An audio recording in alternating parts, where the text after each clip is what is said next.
de comer tiene mucho que hablar de ti. Aquí vas a escuchar historias reales de personas reales que también han estado en la búsqueda de la dieta mágica. Se vale repetir postre. Es un espacio que da espacio a la dulzura, a la risa, al dolor, a la exploración, A lo que no te atreves a mirar, a lo que te da miedo contar. Es un espacio que te da espacio a ti. Hola, ¿cómo están? Bienvenidos, Adri. bienvenidos. Ana, qué gusto oírte como cada lunes. ¡Qué emoción, Adri! Y como siempre, con un postre delicioso. Ay, es que qué rico es esto de los postres que... Oye, Ana, ya llevamos repitiendo postre un año, ¿te has dado cuenta? Ya llevamos. ¡Qué rápido, Adri! Se me ha pasado volando. Volando. Y ahora sí que hemos puesto en la mesa una enorme variedad de postres. Y fíjate que el postrecito que traemos hoy es importado, ¿eh? No creas que lo traemos aquí nacional, o sea, es importado. No es nacional. No es nacional. Ahorita nos va a decir de dónde es. Y me encanta porque hemos tenido aquí varios hombres, tanto que nos han dado testimonio o que nos han compartido su experiencia profesional. Y pues este es otro invitado. Me encanta que haya hombres que también nos hablen de esto. Y él es José Rivas Chirino, es médico cardiólogo, nutriólogo clínico y trabaja bajo el enfoque peso inclusivo. ¿Está bien como lo dije, José? Sí, seguro. Ok, pues bienvenido, José. Cuéntanos desde qué latitudes nos vienes a compartir. Mira, en este momento estoy en Santo Domingo, en la República Dominicana. ¡Ay, qué rico! Sí, yo soy venezolano, nacido en la ciudad de Caracas y llevo viviendo en Santo Domingo desde hace 3 años, en la República Dominicana. Okay. Muy bien. Oye, José, ¿y si fueras un postre, qué postre serías? Si fuese un postre, a ver, mira, yo creo que sería arroz con leche. Ok, te digo, el arroz con leche es un postre típico de la región latinoamericana, sobre todo en la región de Centroamérica y el Caribe, ¿no? Y es este postre que se prepara con arroz que se cocina en leche y esto va endulzado, ¿no? Con azúcar. Es un postre muy sencillo, muy fácil, económico, apenas 3 ingredientes, pero cómo conforta el alma. Esto es lo que te preparan las abuelitas, lo que te prepara tu mamá, sobre todo bien calientito, esas tardes en las que llueve mucho. Justamente ahora está lloviendo mucho en la República Dominicana, en Centroamérica. No sé cómo estamos por allá en México, pero por acá está lloviendo muchísimo y entonces, bueno, nada, este es el postre perfecto. Uy, qué rico. Y para esas tardes lluviosas. Y ahorita que decías cómo reconforta el alma y principalmente en las tardes lluviosas, yo creo que quienes hemos vivido los trastornos del cuerpo y de la comida, vivimos en tardes lluviosas. Y tu mensaje, yo que te he escuchado, pues es también como a veces un tranquilizante del alma, ¿no? Escuchar de un médico información que rebasa lo que nos han dicho, que nos puede traer como este apapacho justo del que hablabas, que puede ser el arroz con leche. Claro, Adri. Lo que pasa es que nosotros como médicos debemos entender que la comida no solamente es nutrientes, energía, es cierto. Pero la comida es mucho más que eso. Es mucho más que eso. Es cultura, es herencia, es amor de mamá, es familia, es infancia. Sí. Entonces, claro, cuando nosotros solamente miramos a los alimentos como aquellos que nos van a aportar nutrientes y energía, le estamos restando todos estos otros atributos positivos a los alimentos. Sí, ¿okay? Y que es horrible cuando llegas, ¿no? Justo o al doctor, al nutriólogo y te dice, pues sabes que eso ya no lo vas a comer. O sea, de veras es como, ay, pero ¿cómo me puedes quitar algo que es tan significativo para mí? Claro, algo que ha estado conmigo desde la infancia. Sí, ¿Cómo claro. me lo vas a quitar? Es Sí, así. Sí. Sí, y ahí es cuando empezamos a etiquetar alimentos como buenos o malos, ¿no? Y de repente nos da culpa por comer ciertas cosas. Claro, porque es la tendencia de dar moralidad a los alimentos, ¿ok? Como buenos, malos, también al acto de comer, lo etiquetamos moralmente como bueno o malo. Y entonces, bueno, la culpa que esto desencadena tiene un efecto súper negativo, ¿no? Sí.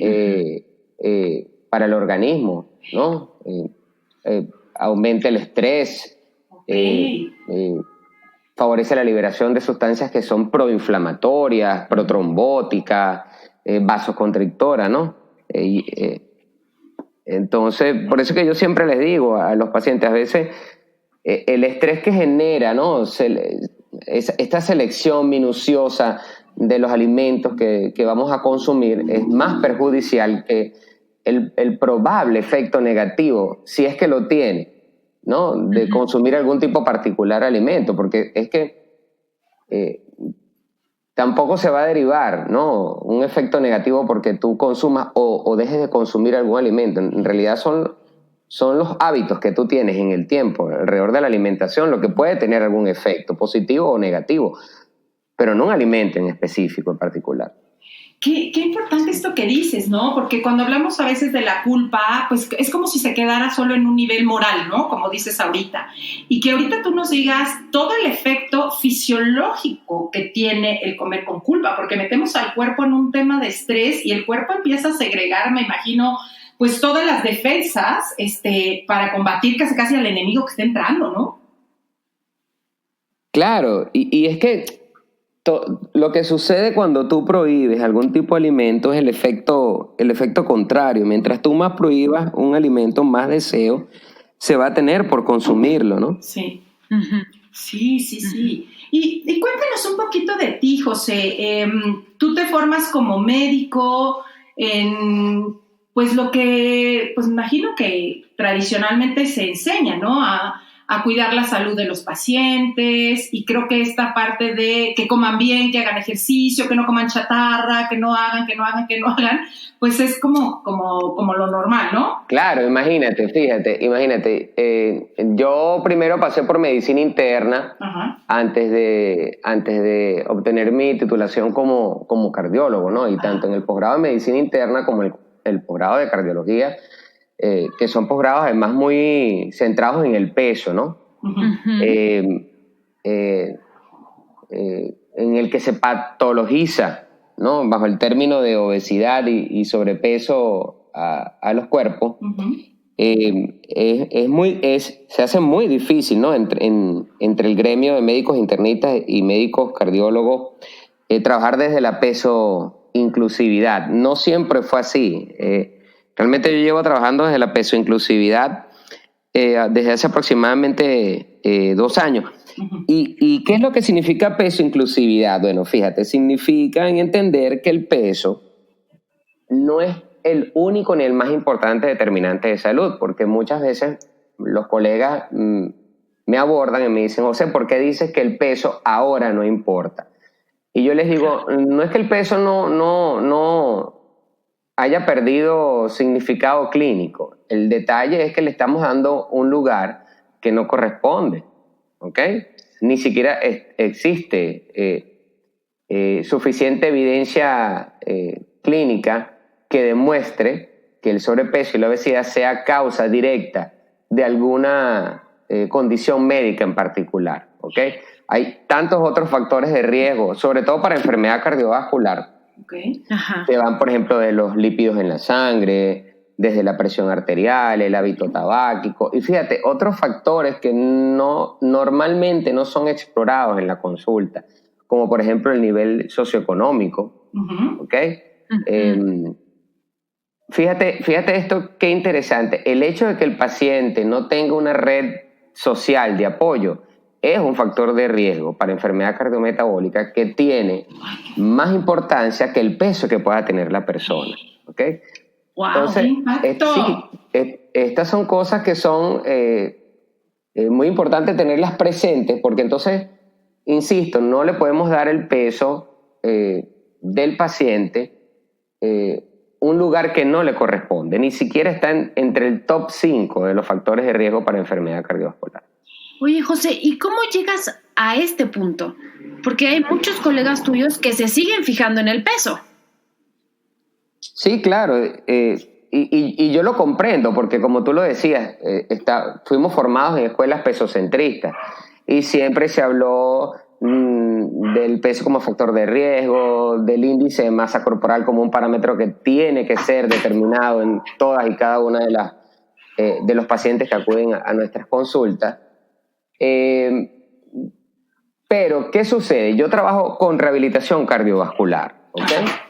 En rehabilitación cardiovascular nosotros rehabilitamos sobre todo aquellos pacientes que ya han sufrido un evento cardíaco, ¿ok? O, por ejemplo, aquellos pacientes que son sometidos a cirugía cardíaca. Entonces, de trabajar en rehabilitación cardiovascular y de tener una visión más amplia respecto a los factores desencadenantes de enfermedad cardiovascular, tú te vas dando cuenta de que enfocarse en el peso puede que sea contraproducente para alcanzar los objetivos de bienestar cardiovascular, ¿ok? Porque, ¿qué sucede? Nosotros no hay forma que podamos determinar los hábitos de nuestros pacientes en función del peso que tienen. ¿Okay? Y eso es tan... Fíjate. Claro, ¿no? Como que la gente ve, no, pues es que usted debe ser un flojo, es que usted debe de, ¿no? O sea, nada más por ver que claro, ya es gordito, fíjate. ya, ¿no? Fíjate, no hay forma que tú a través del peso sepas cuáles son los hábitos de alimentación del paciente. Lo que pasa es que como hay una serie de prejuicios y de estereotipos alrededor de los cuerpos en talla alta, alrededor de los cuerpos gordos, entonces ya nosotros hacemos conjeturas respecto a los hábitos de los pacientes. Pero fíjate, tú puedes recomendar a un paciente, dar recomendaciones nutricionales estas que están demostradas que tienen algún beneficio para la salud cardiovascular. Por ejemplo, aumentar el consumo de vegetales, aumentar el consumo de vegetales y de fruta, aumentar el consumo de fibra, disminuir el consumo de grasas saturadas, etcétera, el consumo de sal, etcétera. Todas estas medidas que están demostradas que de alguna manera mejoran la salud cardiovascular. Sí. Pero tú no puedes, a través del peso del paciente, saber si el paciente está siguiendo tus recomendaciones de cambios de hábitos alimentarios. Entonces, a veces tú haces las recomendaciones, el paciente viene a la consulta, está pesando exactamente lo mismo, para aquellos que aún siguen pesando sus pacientes, que la primera consulta, e inmediatamente los médicos comienzan a inferir que el paciente no ha tenido cambio en sus hábitos. Sí, lo mismo sucede con el ejercicio. Claro. Tú haces recomendaciones de ejercicio en tu paciente, pero como el paciente en la siguiente consulta está pesando lo mismo o incluso puede estar pesando más, tú infieres que el paciente no está siguiendo tus recomendaciones. Y no hay forma de que el peso pueda utilizarse para tú demostrar si el paciente está o no cumpliendo con tu sugerencia. Porque puede a lo mejor haber estado incrementando, no sé, su capacidad respiratoria o capaz que, no sé, está teniendo otros avances que, pues como tú dices, no se ven porque pues, si no están en la báscula, pues aquí no pasó nada, ¿no? Exactamente, porque hablando un poco de lo que estás comentando, a veces olvidamos, y ya que estamos abordando el tema de la actividad física y el ejercicio, a veces nosotros olvidamos que esto del fitness, que fitness es como esta capacidad o actitud física, ¿no? Eso es lo que define la palabra fitness. Tiene muchas aristas. Claro. Y la parte de la composición corporal apenas es una de ellas. Sí. Entonces, tú no puedes saber cuál es la condición o la actitud física de tu paciente. Es decir, tú no puedes saber cuál es el fitness de tu paciente solamente basándote en el peso, en la composición corporal que él tiene. Porque mira, ahí tienes resistencia cardiorrespiratoria, ahí tienes fuerza, flexibilidad, elasticidad, etcétera. Fíjate que hace poco Yo creo que el fitness tiene alrededor de 10 dimensiones. Sí. Y la composición corporal apenas es una de ellas. Es una de ellas, pero como todo se va ahí, ¿no? Yo tengo una paciente que estaba contando que ella nada desde hace 3 años, que le gusta muchísimo, que ha ido como superándose, porque al principio se dio cuenta que ni siquiera sabía nadar, entonces los retos que le ha llevado, y hoy logra nadar creo que hasta 2 horas seguidas y le encanta. Sin embargo, no ha bajado de peso, ¿no? De hecho, hasta se ha vuelto quizá un poco más ancha. Y entonces me dijo, y la verdad dejé de nadar, porque la gente justo le empezó a decir, oye, ¿de qué te sirve si no bajas de peso? Y yo le decía, oye, ¿tú exactamente. Lo disfrutas? Me dijo, yo lo disfruto muchísimo, pero ella dejó de nadar porque no está bajando de peso. Y su salud había mejorado muchísimo. Pero imagínate que en el caso particular que tú estás comentando, esto lo está diciendo una persona que a lo mejor no tiene nada que ver con el área de la salud, pero imagínate que eso te lo diga tu médico, que eso te lo diga además tu médico de cabecera, que tu médico te juzgue respecto a tu condición física solo tomando en cuenta el parámetro peso. Mira, cuando los prejuicios vienen, cuando el estigma alrededor del peso viene de parte de los profesionales de salud, tiene un impacto muy significativo en el paciente. Durísimo. Claro, porque es la tanto o más como cuando viene de familiares o amigos muy queridos. Sí. Uh-huh. Y esto es algo que está, mira, más que demostrado, más que escrito. Uh-huh. Justamente los pacientes a los que tú acosas por su peso son los pacientes que tienden a aumentar más de peso en el tiempo. Híjole, qué fuerte.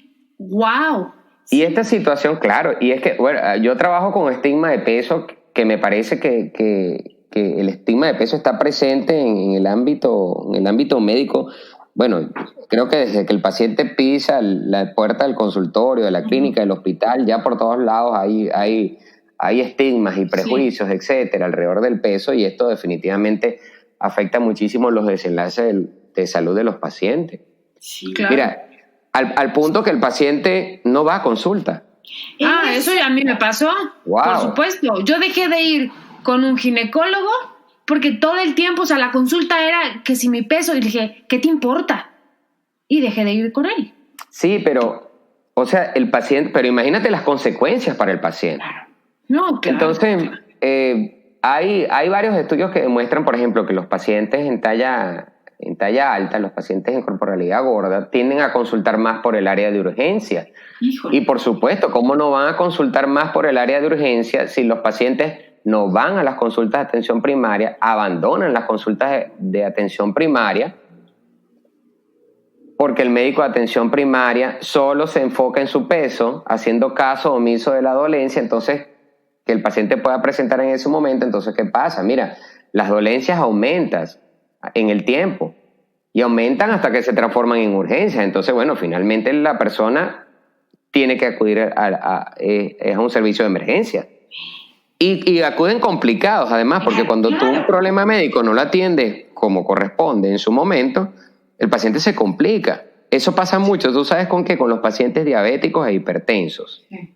Ajá. El paciente diabético, el paciente hipertenso, está cansado de que su médico de atención primaria, su consulta, la enfoque solo en el peso, en que tiene que perder peso, y el paciente no va más a consulta. Entonces, cuando acude a la emergencia, acude descompensado. Sí, y ahí es cuando ya dicen, ¿ves? Es que la complicación es por ser gordo, ¿no? O sea, por eso los gordos tienen muchas complicaciones, ¿no? Sí, sí. Y es terrible. Yo a estas alturas, y que llevo 15 años trabajando en mí y hablando de esto y sanándome y demás, ahorita que tengo que elegir como con qué médico irme a hacer mi check-up femenino de cada año, porque el que era mi ginecólogo se murió, no sabes cómo me ha pesado, porque con la persona que creo que es buena, pero en cuanto entras a la consulta te dice, híjole, ya estás en menopausia, no vayas a engordar, mira, te voy a dar tal cosa para que no engordes. Y digo, no quiero ir con ella, sabiendo que es muy buena, ¿sabes?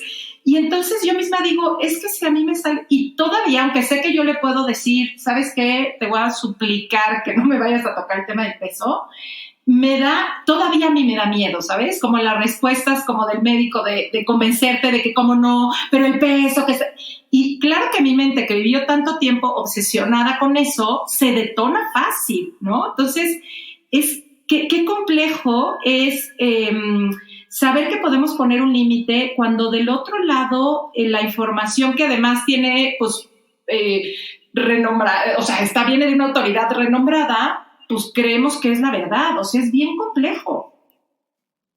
Sí, sumamente difícil. Fíjate, yo le digo siempre a los colegas cuando abordamos esta temática y les pido y les digo, mire, imagínense que todos los pacientes que ustedes están recibiendo en talla alta, imagínense que todos estos pacientes son dietantes crónicos, que tienen en dieta durante toda su vida, desde que eran unos niños, desde la adolescencia, y que además han intentado todas estas dietas, por supuesto todas las han fallado.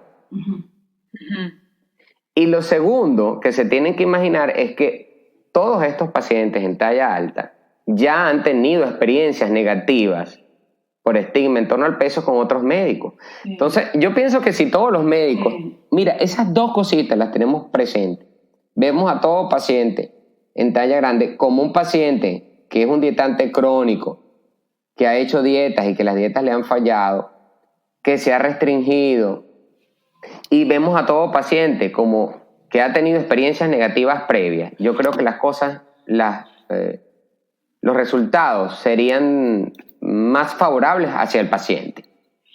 Claro. ¿Y qué haces tú, José? O sea, cuando llega alguien, tú hablabas de, pues, cómo trabajas con personas con tema cardíaco, que pues sí necesitan estar, a lo mejor, no sé, teniendo cierto tipo de movilidad o temas, y que tú mismo decías que poner pasar en el pero baja de peso es contraproducente. ¿Qué haces tú entonces? Como para apoyarlos, para hacer un buen recurso hacia la salud para ellos. Es como te digo, lo que sucede es que la salud cardiovascular tiene mucho, es un gran espectro y tiene una estrella que tiene muchísimas aristas. Ajá.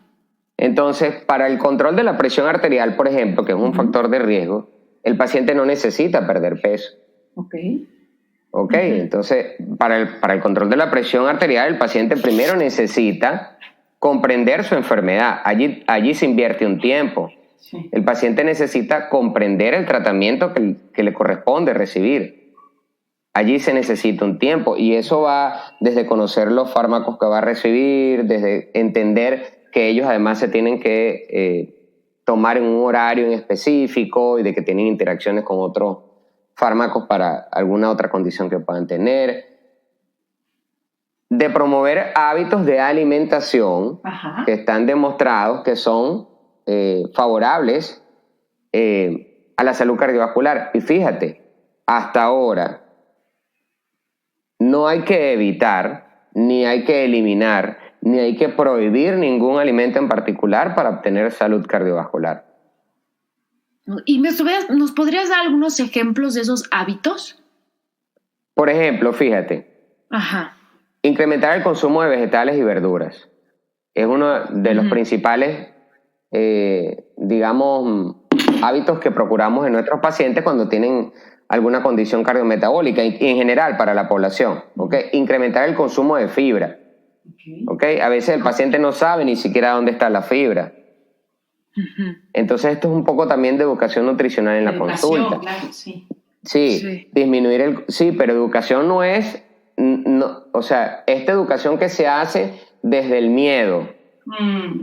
Porque esto es muy común en los médicos, ¿ok? Claro. Que pensamos que estamos educando cuando le decimos al paciente, si te comes esa pizza, si te comes esa hamburguesa, bueno, y ya estamos al punto en el que si te comes el arroz. Ah, claro. Claro, porque este es el problema. Y te estás que la cultura, matando. que ¿no? la cultura Claro. de la dieta nos ha sustraído todos los alimentos con los que hemos crecido, con los que nos han alimentado toda la vida. Las papas también. Es más, claro, la zanahoria. Los tubérculos, los tubérculos. Entonces, claro, como por ahí hay algunos trabajos que demuestran algunos beneficios muy limitados en pacientes con ciertas características muy puntuales, algunos trabajos que demuestran que disminuir el porcentaje de carbohidratos del plato a tanto por ciento, estudios muy limitados en pacientes muy particulares. Entonces ahora hay una tendencia a generalizar lo que es esta sugerencia de eliminar los carbohidratos. Entonces, ok que te digan, elimina la pizza, cosa con que no tiene por qué hacerse, o la hamburguesa, o lo que sea, pero que te digan además que tienes que eliminar los tubérculos, que tienes que eliminar el arroz, que tienes que eliminar el maíz. Sí. ¿Cómo se siente, por ejemplo, oye, un mexicano que le digan tienes que eliminar el maíz? Ay, no, es horrible. ¿Cómo se siente, por ejemplo, un dominicano que le digan tienes que eliminar el arroz o tienes que eliminar el plátano porque es un carbohidrato? Sí, es como, oye, pero es como con lo que crecí, como tú decías, ¿no? Casi es parte de mis raíces, o sea, ¿por qué me la quitas? Pero exactamente, entonces perdemos nuestra identidad, además nuestra identidad cultural la perdemos producto de todas estas dietas de moda, que cuando tú las revisas minuciosamente, los beneficios que han demostrado, estoy hablando particularmente de la dieta cetogénica y del ayuno intermitente. Ay, cuéntanos, háblanos de eso, por favor. Por favor. Que las prescriben a diestra y siniestra a Raimundo y a todo el mundo, indistinto si el paciente la patología que tenga.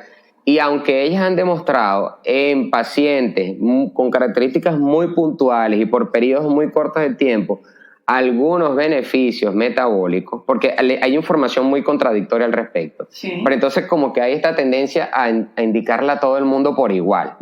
Entonces lo que estamos haciendo es promoviendo y desencadenando la aparición de futuros trastornos de la conducta alimentaria o conductas desordenadas alrededor de la alimentación, y se nos olvida esto, la cantidad de pacientes diabéticos con trastornos de la conducta alimentaria y alimentación desordenada es impresionante.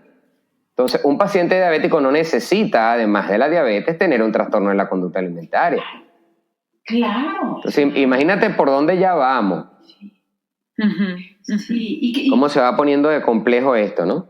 Claro, que además yo creo que si funcionara hacer todo este tipo de dietas y de ayuno, pues ya hubiera funcionado, ¿no? O sea, como que ya la evidencia diría, ay, mira, sí funciona, la población ya es sana, ya todo. Pues no es cierto, la verdad que sigue sin funcionar, ¿no? A mí, no sé. Claro, pero es que imagínate, primero nos quitaron las grasas, después nos quitaron los carbohidratos, y ahora ¿qué? Nos quitaron la comida, no hay que comer. No hay que comer. Sí, no comes en 16 horas. Claro.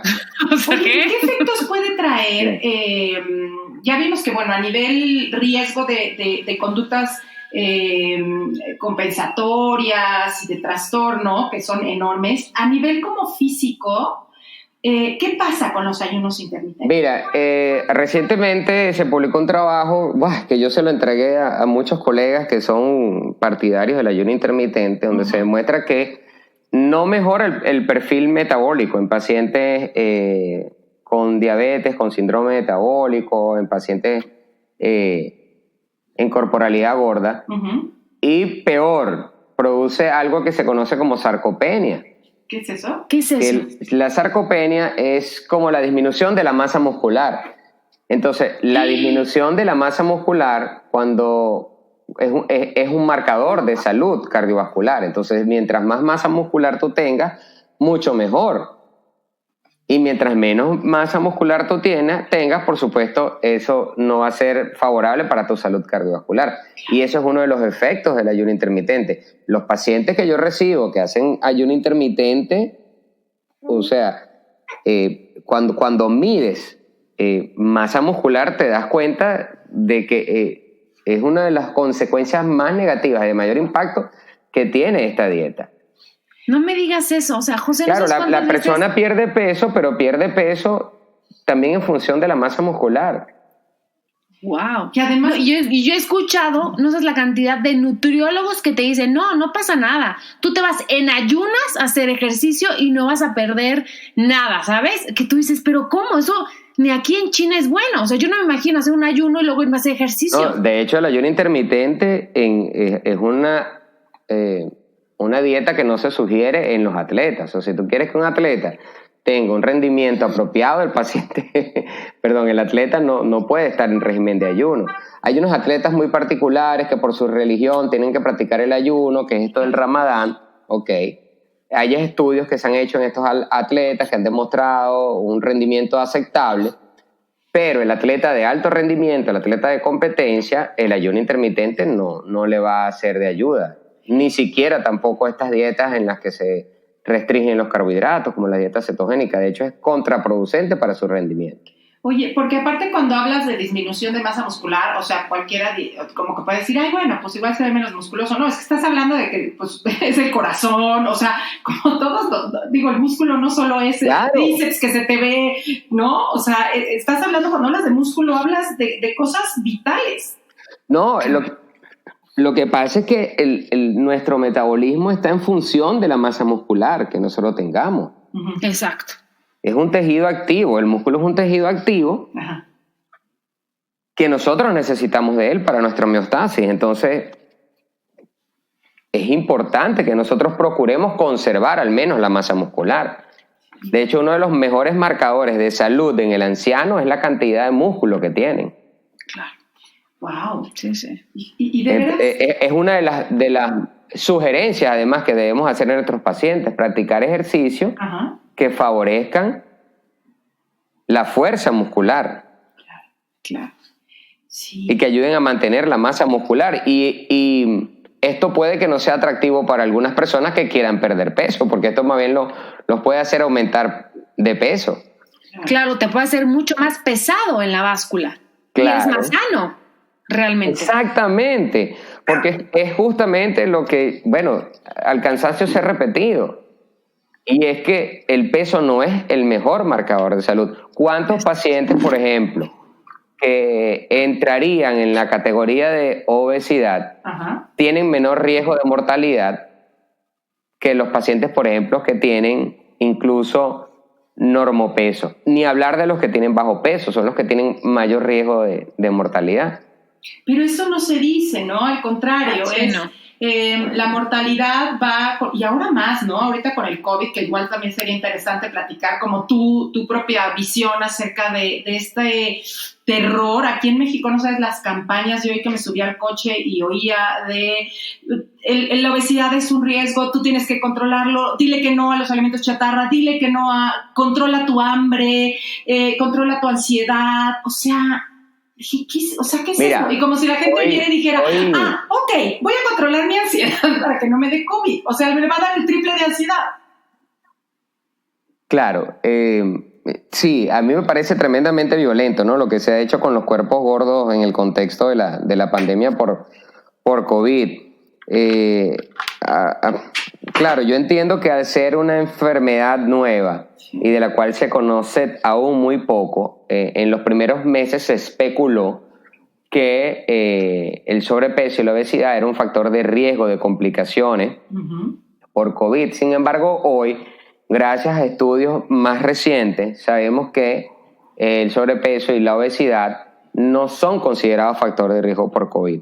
¿Okay? Incluso otras enfermedades como hipertensión arterial, enfermedad pulmonar crónica, incluso el hábito tabáquico. Ya hay estudios que te digo, que están bien elaborados, con la menor cantidad de sesgos, y demuestran que estos no son factores de riesgo. ¿Sabes qué es un factor de riesgo para COVID? El estrato socioeconómico bajo.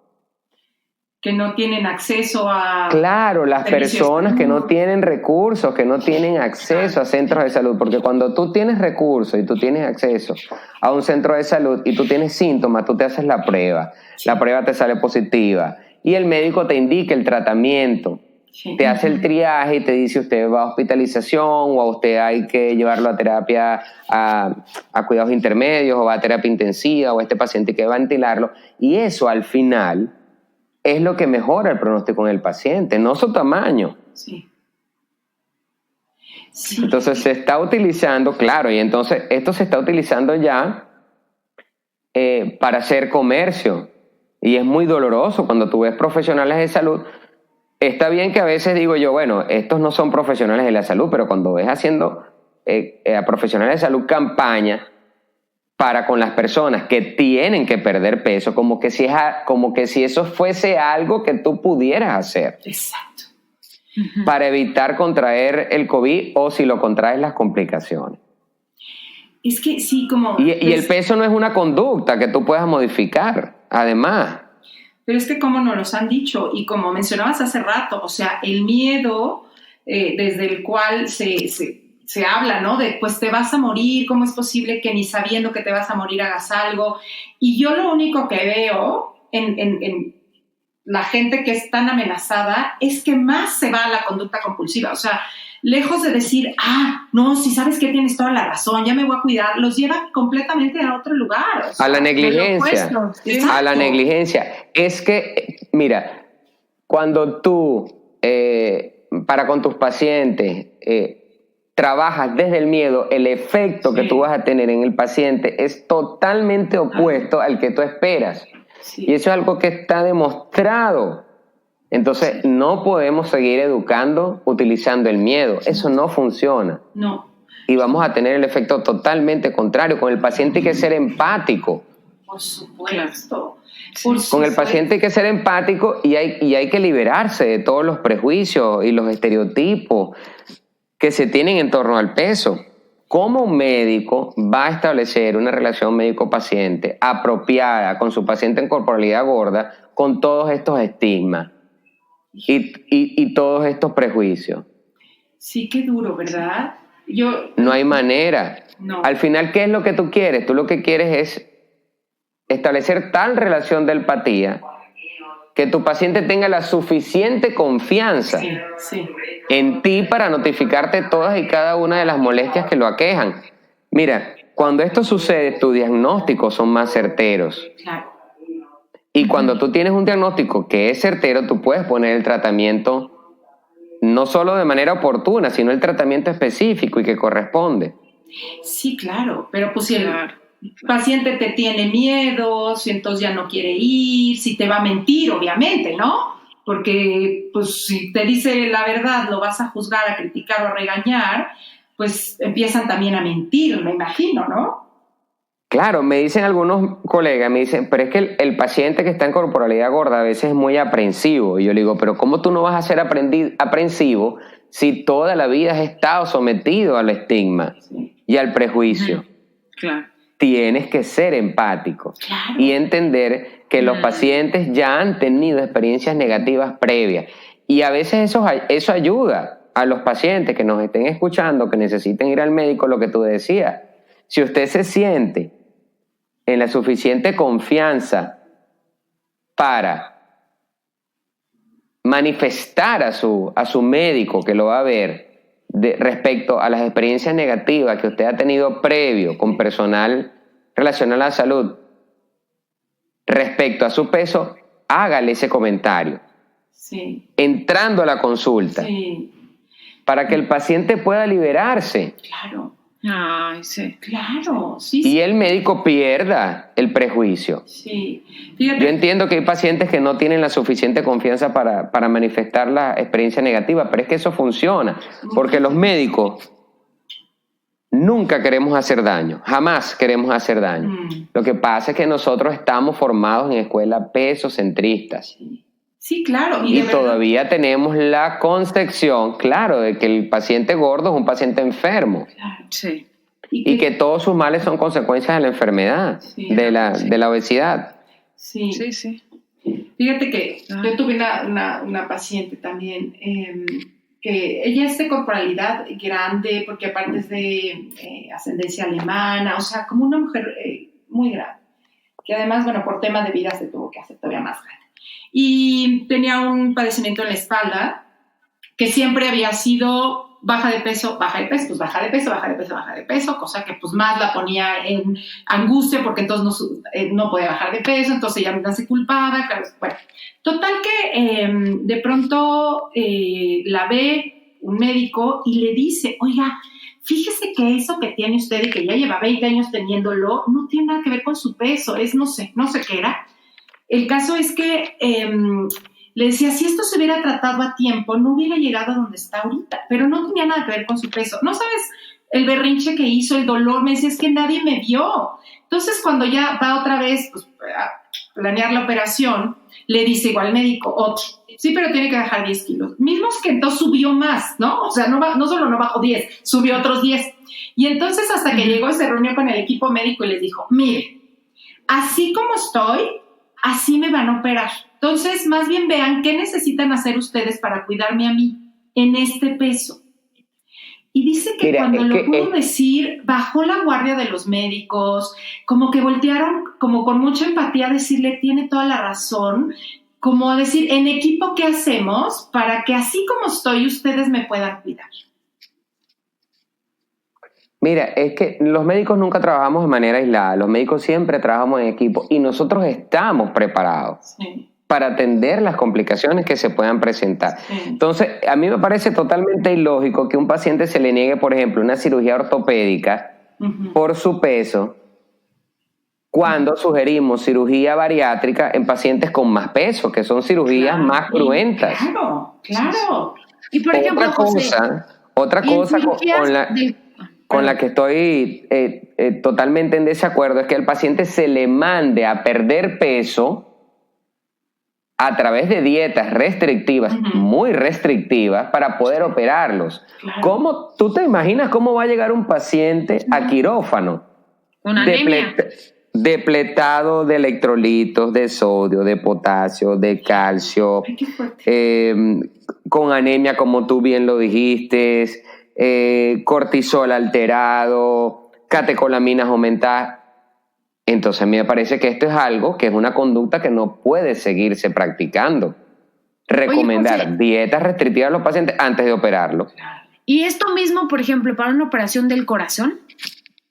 Bueno, fíjate que no solo la experiencia, pero la evidencia científica te dice a ti, y es lo que tú ves pues en el día a día, que los pacientes gordos tienen mejor evolución postquirúrgica que los pacientes en peso normal.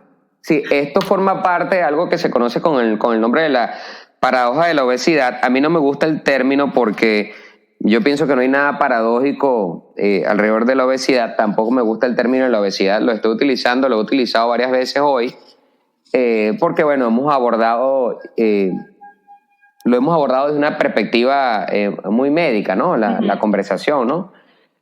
Sin embargo, esto sucede, por ejemplo, los pacientes que van también a angioplastia percutánea, que es este procedimiento en el que tú resuelves las obstrucciones coronarias a través de catéteres, a través de las arterias.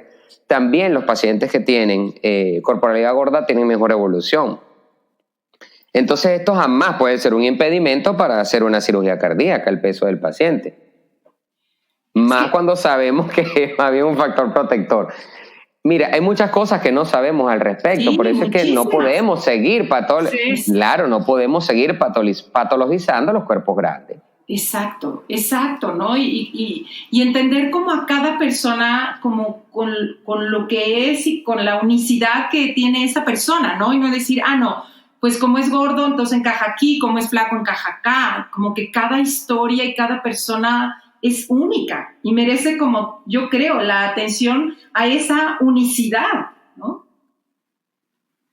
Sí, sobre todo, por ejemplo, en la parte de rehabilitación cardiovascular, todo tiene que ser como muy personalizado. Exacto. Atendiendo además las capacidades, porque no hemos hablado de esto, las capacidades de cada cual, porque como que no tomamos en cuenta esto, ¿no? Que no todos tenemos la misma capacidad ni las mismas habilidades y no las respetamos y las recomendaciones las hacemos de manera muy generalizada.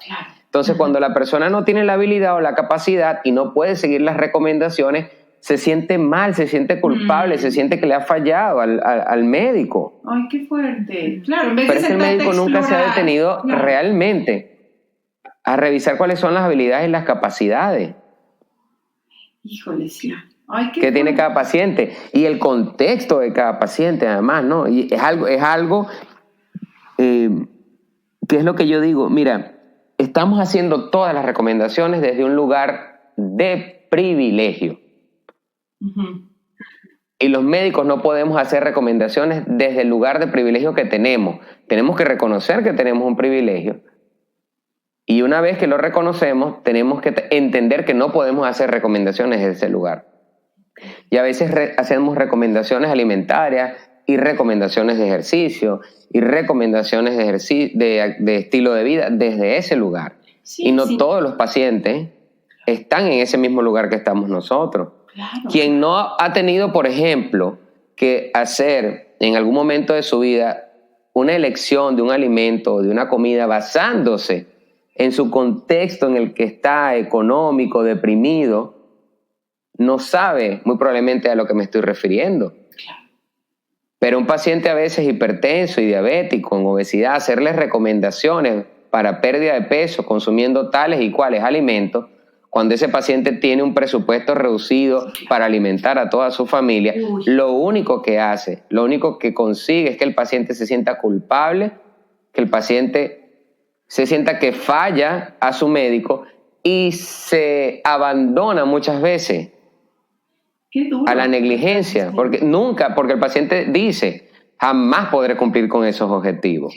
Claro. Ay, qué doloroso. Y de verdad que, bueno, yo te escucho y para mí es como una esperanza y agradezco tanto el trabajo activo que haces en redes y que por lo que platicas hablando con colegas y creo que desde un lugar bastante respetuoso, ¿no? Porque no te oigo diciendo, oiga, ¿qué haces? Sino como ofreciéndoles estas alternativas, ofreciéndoles, oye, ¿qué tal si lo miras desde acá? Y yo de veras así, casi a nombre de todas las que hemos sufrido, ¿no? Por este tema de la gordura y de la discriminación y del miedo a un médico, de veras yo te agradezco muchísimo el trabajo que estás haciendo. Gracias. Muy bonito lo que dices, de verdad que sí. Bueno, es un trabajo que todavía estamos, ¿no? haciendo, porque esto primero hubo mucho cambio dentro de mí, y entonces para luego poder, tú sabes, materializarlo para con mis pacientes y entonces ahora llevarlo al entorno en donde me encuentro y para con los colegas, y a mí me complace mucho que los colegas con los que trabajo y con los que coincido día a día, están teniendo una visión diferente y a veces me piden opinión respecto a los pacientes, cómo tú crees que podemos abordarlo, desde esto que tú llamas la peso-inclusividad, y eso me parece muy positivo, porque al final el paciente es el que se beneficia. Claro. Y descansa, José, el paciente descansa. Descansa, me imagino. Sí. Me imagino. Wow. Sí, que... ¿Dónde te podemos encontrar? ¿En qué redes? No sé, algún mail, si alguien nos está escuchando y necesita algún consejo, que le recomiendes un médico. Mira, bueno, en Instagram estoy como @nutriendoconciencia. Yo tuiteo mucho. En Twitter estoy como Dr. Rivas Chirinos. Y ahorita tengo mucho trabajo presencial, asistencial, para mi fortuna, por supuesto. Hay mucho trabajo asistencial presencial ahora, porque hemos podido reactivar las unidades de rehabilitación cardiovascular después de tanto tiempo que estuvieron cerradas. Entonces, por ahora no tengo tiempo para atención de pacientes en línea, pero bueno, siempre que me escriben yo doy alguna respuesta o alguna orientación hasta que, bueno, en un futuro me pueda planificar a ver cómo podemos hacer esto una realidad. Sí, y leyéndote, a mí me gusta mucho de veras seguirte porque te pones temas muy asertivos que, como decías, dan luz, dan calma, y cuando uno está en calma, el cuerpo funciona mejor, ¿no? O sea, cuando es desde el miedo, todo nuestro sistema se pone en alerta y no es un buen lugar para hacer los movimientos en pro de nuestra salud, ¿no? Entonces me encanta leerte y ojalá que algún día te tengamos por acá en México. Y que, sí, rico. ¿Verdad? Y que cada vez más colegas pudieran llevarse a esta empatía y ver que también, que desde ahí se puede ayudar muchísimo, ¿no? No es una rendición de decir, no, pues entonces ya ni modo, pues es gordo. Al contrario, oye, no, tiene tantas capacidades, tenemos tanto que hacer por todos, ¿no? Entonces me encanta, ojalá que de veras algún día andes por acá. Seguro. Ay, José, muchísimas gracias. A ustedes, muchachas. Un abrazo fuerte. Gracias, Ana. Seguro, lo disfruté Gracias, enorme. Adri. Abrazo grande. Si te gustó el podcast, pasa la voz. Y no olvides suscribirte.